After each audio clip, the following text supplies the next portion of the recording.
bienvenue sur le plateau de 4Women. On se retrouve encore une fois avec Stella et Cerise. Salut. Et aujourd'hui de Nelly, créatrice du site Moonlook, qui est une vitrine de créateurs. Tout à fait.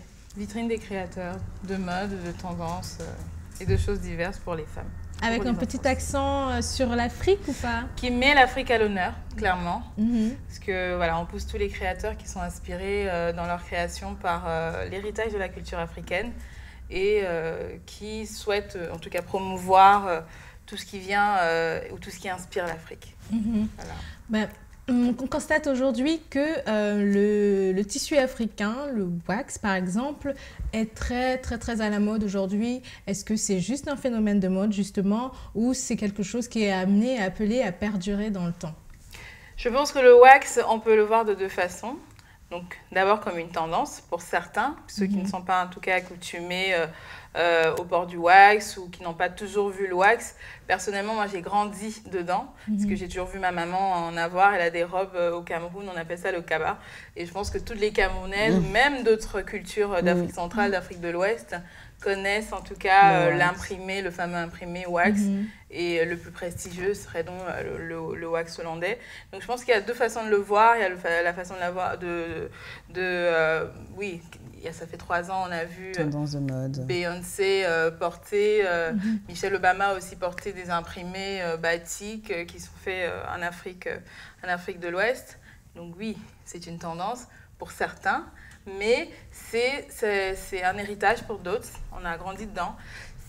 Pour la mode en général, je pense que c'est une tendance, que ça passera. Après, c'est aussi aux créateurs qui s'inspirent de ces pièces-là, de savoir le faire rester dans leur collection, dans ce qu'ils feront dans le futur et fidéliser en tout cas leurs clients sur le port du wax. C'est un travail de chaque créateur. Justement, je rebondis là-dessus, c'est un vrai problème aujourd'hui parce qu'on n'arrive pas à retrouver souvent certaines créations, par exemple sur le net ou par une boutique physique. Je trouve qu'il y a un vrai problème de communication dans ce sens-là où il n'y a pas de vrai marketing derrière, surtout pour les créateurs africains francophones, je dirais. Tout à fait. Donc voilà en fait d'où vient l'idée de ma part de Moonlook, de lancer cette vitrine pour les créateurs anglophones, francophones notamment. Beaucoup de créateurs qu'on retrouvera sur la plateforme sont des créateurs qui sont présents en région parisienne, qui sont plutôt connus, mais qui n'ont pas tous les outils et qui ne maîtrisent pas non plus tous les codes pour avoir une diffusion déjà peut-être nationale même, et régionale si on veut parler de l'Europe, et internationale si on veut voir encore plus big picture. Donc c'est où vraiment Moonlook va rentrer en jeu. Parce que de mon expertise de la distribution, parce que je viens du milieu de la distribution, je suis en train de remettre en tout cas tous ces codes qu'on va avoir en termes de branding, de communication, de dynamisme en termes de commercialisation, et d'avoir une réelle présence et d'avoir une approche beaucoup plus business quand même, et de beaucoup plus corporate dans la façon de présenter son produit, et qui permettra aux créateurs qui ont d'abord cette passion-là pour leur création, qui le réinterprètent dans toutes les collections qu'on connaît déjà, pour les accompagner vers une vision européenne déjà la distribution, ensuite mondiale, et progressivement voilà, développer des marques qui dureront, j'espère, comme des grandes marques que nous connaissons déjà. Je ne sais pas quelle est votre expérience des marques, mais voilà, de ce que je connais des marques africaines, j'en connais très peu qui ont plus de 10 ans. Il n'y en a que quelques-unes qui viennent du Nigeria, qui ont 15, 20 ans. Surtout du Nigeria. Voilà, exactement. Donc, mais justement, c'est ça le problème, c'est que je ne sais pas si pour vous portez des tenues à motifs imprimés africains tous les jours ou non. Parce que pour ma part, je trouve qu'il y a des produits qui ne sont pas adaptés plutôt aux activités quotidiennes, par exemple. C'est plus souvent pour des cérémonies, ça fait très traditionnel. Moi, je suis pas d'accord. Par exemple, moi, Je porte très peu de robes, par exemple comme celle-ci, très peu de robes européennes. J'aime beaucoup, je vais souvent au marché quand je vais au Bénin. Je vais au marché, j'achète plein de tissus africains, bogolan, wax, basin.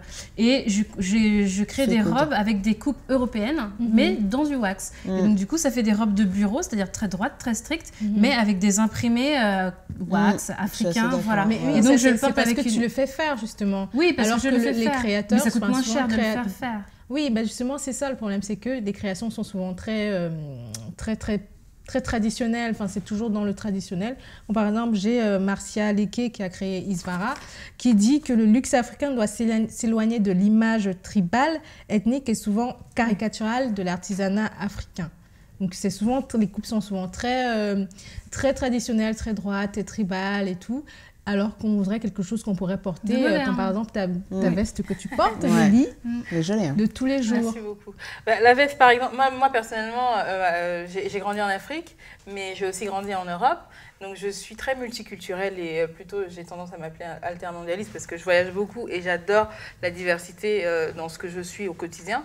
Donc je ne suis pas du tout dans revendiquer le port du wax comme quelque chose de traditionnel ou quoi qu'est-ce. Je le porte parce que je le trouve beau. Donc la veste que je porte, c'est une veste Christy Brown sur laquelle j'ai craqué tout de suite quand j'ai vu la veste. C'est vrai que le choix de l'imprimé aussi n'est pas très marqué parce qu'il y a une différence aussi entre l'imprimé que nos mamans choisissaient il y a 20 ans pour faire leur cabas et franchement et celui-ci. Donc il y a quand même une touche de modernité et je pense que on a un peu de recherche quand même, on va tomber sur des créateurs qui savent faire des belles pièces avec des beaux imprimés et qui ne sont pas que dans le wax. Il y a le quinté, comme tu le disais tout à l'heure, il y a le bogolan.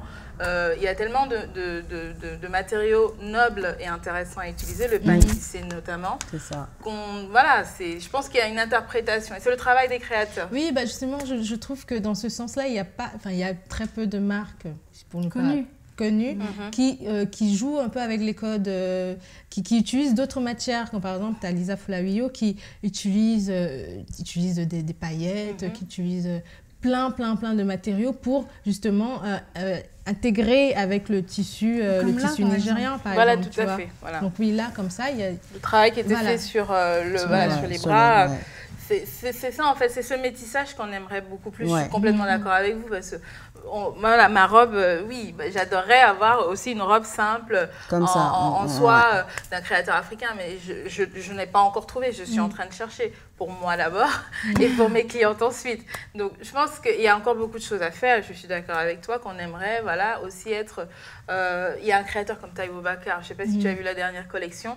Mais waouh, avec ces monochromes d'unis bleu, jaune, rouge, rose, c'est pas le tissu africain. Il y a une certaine modernité dans sa création qui casse en fait tous les codes ethniques et tribaux qu'on va souvent voir dans le côté artisanal du masque et même du bogolan. S'il n'est pas bien interprété, ça fait tout de suite vraiment pas joli. Il y a des très belles créations, donc après c'est vraiment... après, la culture africaine, il n'y a pas que du tissu, il y a des bijoux, il y a le tissage des perles qui... C'est ça. Voilà, donc il y a des choses magnifiques. À chaque fois, on se ferme toujours dans le wax. Dans le wax, comme si mode africaine veut dire wax. Qui est à différencier du simple imprimé. Parce que j'ai vu un article où il y avait des imprimés fleuris. Et on a dit, ah, ça c'est un imprimé, c'est du wax, c'est un imprimé africain. Alors que c'était juste quelque chose... Voilà.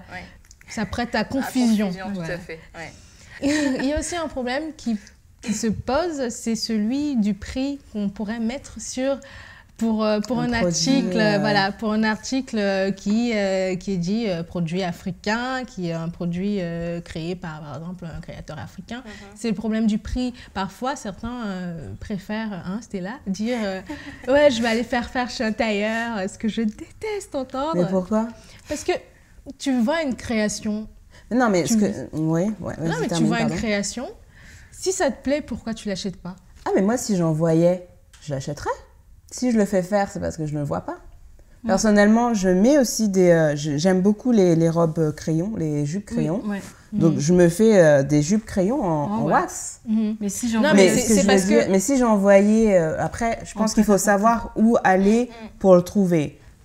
Si aussi il y avait un magasin à côté du Zara à la Défense, mais j'y serais tous les jours. Mais tous les jours. Oui, mais la question c'est est-ce que tu es prête à mettre le prix, par exemple, pour parce qu'il y en a beaucoup qui se disent c'est trop cher pour une création africaine, alors qu'on met carrément le même prix pour des articles Guess, Vuitton. C'est une question de là, c'est tout un travail de branding et de marketing. Enfin, le problème des créateurs, c'est qu'il faut qu'ils fassent en sorte d'arriver à brander leur marque et leurs produits, de les vendre, de faire du business, de faire du vrai, du pur market. Il y a certaines enseignes aujourd'hui qui sont publicitées par beaucoup d'entre nous, je pense. Je pense que vous reconnaîtrez. Et pourtant, leurs produits, ça ne dure pas des années et des années. Tu achètes une pièce, tu ne vas pas la garder non plus 5 ans. Mais ils ont un marketing qui est juste top. C'est-à-dire que il y a des collections qui viennent tout le temps, et permanentes, les basiques, les éphémères. Pour cette communication. Exactement. C'est ça, c'est comment rendre le produit, comment faire en sorte que le créateur rende son produit, qu'il fasse que son produit soit un produit de luxe, qu'on se dise je veux ça. Par exemple, tu vois une pièce Coco Chanel, tu ne vas pas te dire que tu vas copier le habit Chanel. Mais attention, il y a le luxe. Le luxe, quand même, il faut rappeler, c'est des produits qui sont créés depuis... Enfin, le luxe est installé dans le temps. Si aujourd'hui Chanel, c'est parce que Chanel... oui, c'est sûr. Ça date, ça fait depuis un certain temps qu'elle a créé son branding autour de sa marque. Et Chanel, c'est Chanel aujourd'hui parce que ça fait longtemps.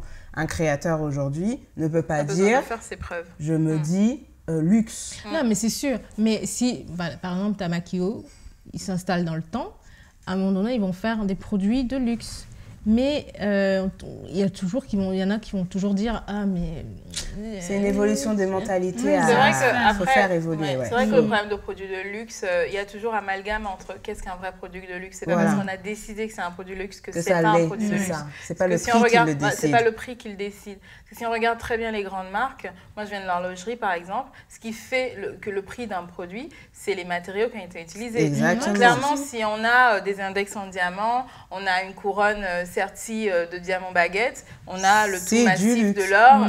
Je suis désolée, c'est des matériaux précieux, ça justifie le prix. Après, la marque justifie aussi le prix par tout l'investissement qu'elle met en termes de marketing, communication, de notoriété. Ça a une valeur, une marque. Donc, c'est aussi de vendre. Quand le client achète le produit, il achète cette part de rêve. Il achète la marque. Exactement, c'est ça le truc. On ne fait pas rêver. Il ne faut pas qu'on oublie que c'est ça aussi qui justifie le prix d'un produit. Ça, je dis à beaucoup de créateurs qui me disent tout simplement, ça coûte 800 €. Et je dis, pourquoi ça coûte 800 €? Raconte-moi l'histoire de ce produit. Et je pense qu'il y a ce vrai travail-là. Et c'est ce que j'essaye vraiment d'inculquer aux créateurs. C'est qu'il y a ce travail de storytelling à imposer, en fait. Du pur marketing. Exactement, c'est un métier. Et aussi du travail rigoureux derrière, comme sortir des collections de façon constante, et d'être présent et de renouveler continuellement. C'est pas un jeu qu'on a le soir quand on s'ennuie de coudre. C'est ça. Exactement. Donc il faut pas confondre, je pense. Est-ce que dans ce sens-là, tous ces Fashion Week africaines, parce que je trouve que ça se développe, la Lagos Fashion Week, au Congo Fashion Week, un peu partout, est-ce que ça a une valeur ajoutée pour les créateurs? Je pense qu'aujourd'hui, ça prendra du temps parce que l'objectif d'une Fashion Week, c'est de présenter des collections à des acheteurs, à un réseau de distribution. Progressivement, c'est en train de se mettre en place. Moi, personnellement, dans la démarche de création de Moonlook, je suis allée en immersion pendant une Fashion Week pour découvrir les créateurs. Et je t'ai considéré à ce moment-là comme un acheteur.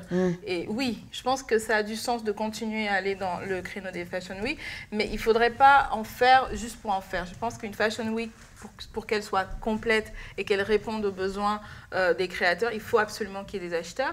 Il faut qu'on invite, ces acheteurs. Et il faut aussi que les créations des créateurs correspondent aux tendances à venir, parce que généralement, c'est toujours, on a toujours 6 mois d'avance sur ce qu'on va trouver dans la boutique. Les acheteurs, eux, ils ont même 1 an d'avance sur ce qu'on trouvera en boutique. Donc, il faudrait que pendant ces présentations-là, que les produits, ça corresponde à la saison à venir, ou tout simplement que ce soit du travail de qualité avec une proposition stylistique qui correspondra ou qu'un distributeur aura envie de proposer dans son réseau.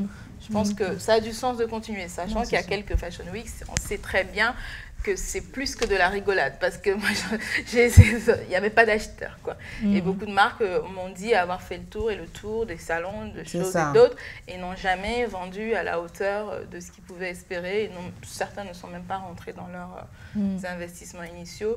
Donc Fashion Week, je suis complètement d'accord avec toi, oui, mais bon, après, il faut aller sur quand c'est bien fait et qu'il y a un minimum de commandes de suivi, quoi.